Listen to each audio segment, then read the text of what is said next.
Hi, எல்லாரும் எப்படி இருக்கீங்க? நல்லா இருக்கீங்களா? வாங்க இன்றைக்கி நம்ம ஒரு ஆரோக்கியமான முறையில் சத்துக்கள் நிறைந்த அரைக்கீரை மசியல் எப்படி பண்ணலான்னு பார்க்கலாம். இதுக்கு நான் ஒரு பெரிய சைஸ் அரைக்கீரையை க்ளீன் பண்ணி நல்லா கழுவி வச்சுருக்கேன். இப்போ நான் அரைக்கீரையை ஒரு பேனில் நான் சேர்த்துக்கிறேன்.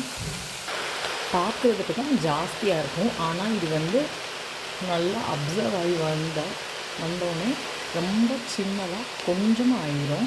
இப்போ இந்த அரைக்கீரையோட கொஞ்சோண்டு ஜீரகம் சேர்த்துக்கிறேன்.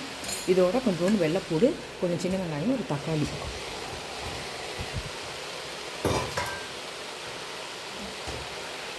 கீரையிலே தண்ணி நல்லா அப்சர்வ் ஆகும். லைட்டாக அது அடி பிடிச்சிருக்கூடாதுன்னு கொஞ்சமாக நான் ஊற்றிருக்கேன். இது நல்லா வெந்து வரட்டும். இப்போ நான் உப்பு போடல, அரைக்கீரை கடையிறப்போ உப்பு போட்டால் போதும். பாருங்கள், நம்ம எவ்வளோ நிறைய கீரை சேர்த்துருந்தோம், ஆனால் இது நல்லா தண்ணியெலாம் நல்லா வெந்து வரவும் கொஞ்சமாயிருச்சு. இதை நல்லா ஆறவும் ஒரு மத்து வச்சு நல்லா கடைஞ்சிட்டு பார்க்கலாம். பாருங்கள், நம்ம எடுத்து வச்சுருந்த கீரையை ஒரு மத்தை வச்சு நான் கடைஞ்சி வச்சுட்டேன். ஒரு தாளிப்பு கரண்டியில் கொஞ்சம் கடுகு, 2 காஞ்ச மிளகா போட்டு